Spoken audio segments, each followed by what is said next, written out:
فرمایا اللہ تعالیٰ نے وعدہ فرمایا ہے کہ وہ متقی کو ایسی مشکلات میں نہیں ڈالتا. الخبیثات للخبیثین اور والطیبین للطیبین، النور آیت 27. اس سے صاف معلوم ہوتا ہے کہ متقیوں کو اللہ تعالیٰ خود پاک چیزیں بہم پہنچاتا ہے اور خبیث چیزیں خبیث لوگوں کے لیے ہیں.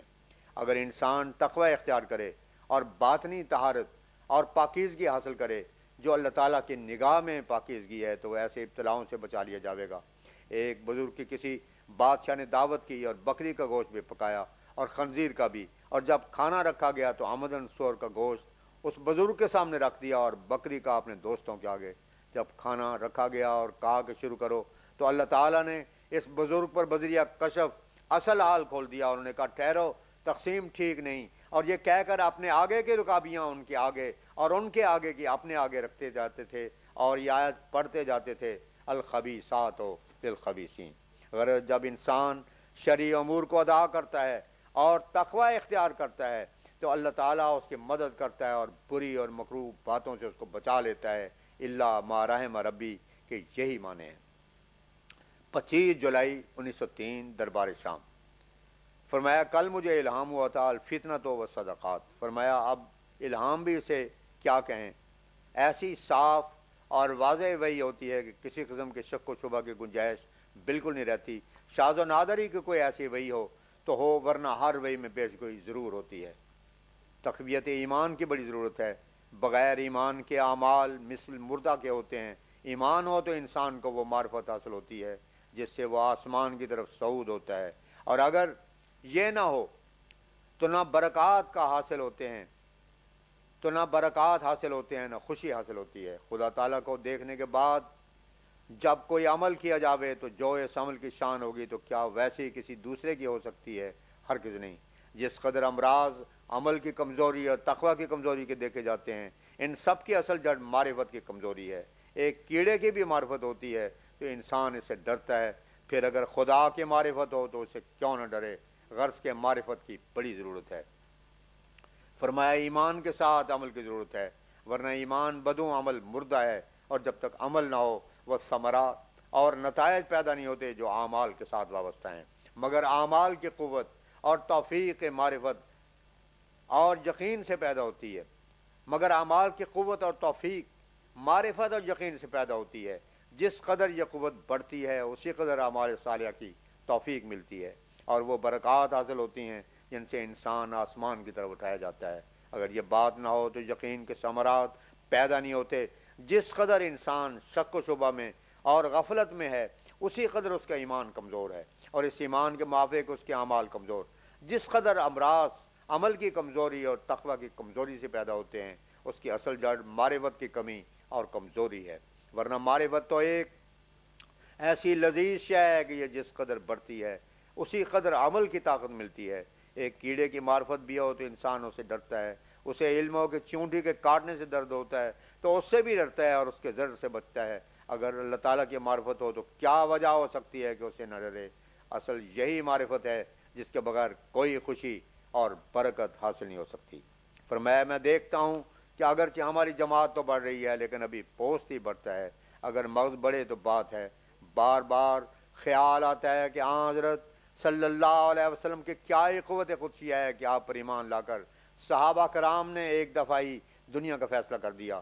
جان سے بڑھ کر کیا شے ہوتی ہے؟ اپنے خون سے دین پر مہریں لگا دیں. اب لوگ بیعت کرتے ہیں تو دیکھا جاتا ہے کہ ساتھ یہ مخفی اغراض دنیا کے بھی لاتے ہیں کہ فلاں کام دنیا کا ہو جاوے، یہ ہو جاوے. یہ سچ ہے کہ جو مومن ہو جاتا ہے تو خدا تعالیٰ ہر ایک مشکل اس کی آسان کر دیتا ہے، مگر سب سے اول معرفت ضروری ہے، پھر خدا تعالیٰ خود اس کی ہر ایک ضرورت کا کفیل ہوگا.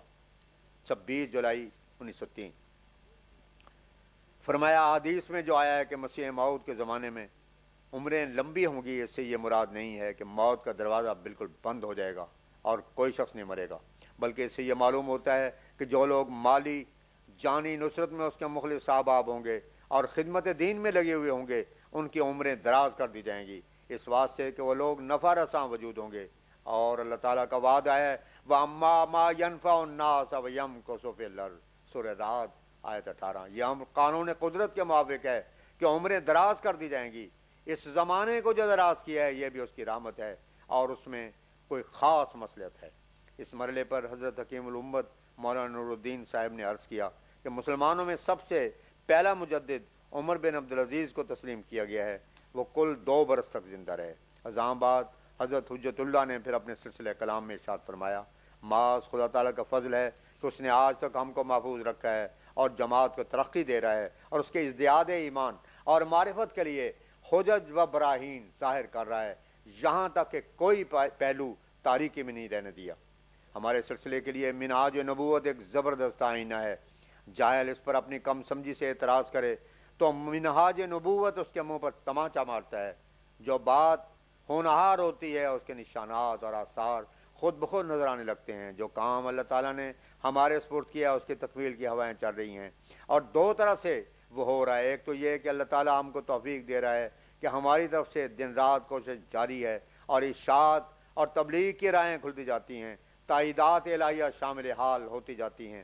دوسری طرف خود ہمارے مخالفوں کی کوششیں ناکام ہو رہی ہیں، اور ان میں ہی ایسے لوگ پیدا ہو رہے ہیں جو اپنے مذہب کو چھوڑے جاتے ہیں اور اس کی برائیاں بیان کر رہے ہیں، گویا وہ اپنے مذہب و ملت کی عمارت کو یخربون بیوتہم بایدیہم کا مصداق ہو کر خود ہی مسمار کر رہے ہیں۔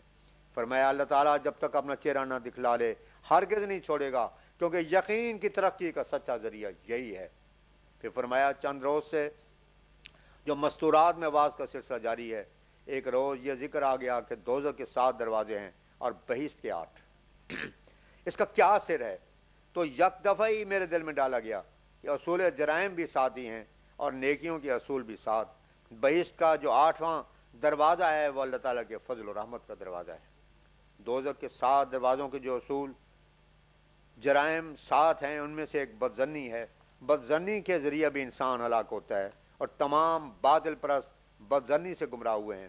دوسرا اصول تکبر ہے، تکبر کرنے والا اہل حق سے الگ رہتا ہے اور اسے سعادت مندوں کی طرح اقرار کی توفیق نہیں ملتی۔ تیسرا اصول جہالت ہے، یہ بھی ہلاک کرتی ہے۔ چوتھا اصول اتباع ہوا ہے۔ 5واں اصول قرآن تقلید ہے۔ غرض اس طرح پر جرائم کے 7 اصول ہیں اور یہ سب کے سب قرآن شریف سے مستنبط ہوتے ہیں۔ خدا تعالیٰ نے ان دروازوں کا علم مجھے دیا ہے، جو گناہ کوئی بتایا وہ ان کے نیچے آ جاتا ہے۔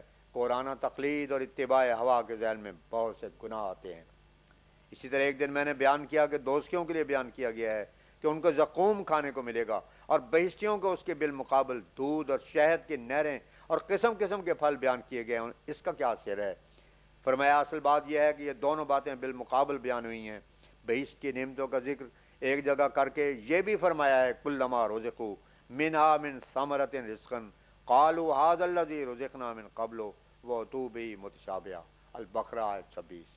تو اس میں رزقنا من قبل سے یہ مراد نہیں کہ دنیا کے آم، خربوزے اور دوسرے پھل اور دنیا کا دودھ اور شہد ان کو یاد آ جائے گا، نہیں، بلکہ اصل یہ ہے کہ مومن جو اخلاص اور محبت کے ساتھ خدا تعالیٰ کی عبادت کرتے ہیں اور اس ذوق اور شوق سے جو لذت ان کو محسوس ہوتی ہے، تو بہشت کے نعمتوں اور لذتوں کے حاصل ہونے پر وہ لذت ان کو یاد آ جائے گی کہ اس قسم کے لذت بخش نعمتیں ہمارے رب سے پہلے بھی ملتی رہی ہیں، کیونکہ بہشتی زندگی اسی عالم سے شروع ہوتی ہے، اس لیے نعمتوں کا ملنا بھی یہیں سے شروع ہو جاتا ہے۔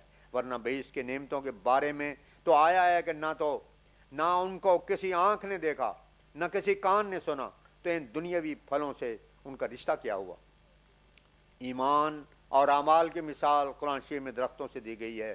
ایمان کو درخت بتایا ہے اور اعمال اس کی آبپاشی کے لیے بطور نہروں کے ہیں۔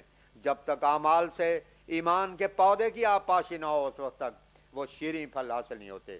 بہشتی زندگی والا انسان خدا تعالیٰ کی یاد سے ہر وقت لذت پاتا ہے۔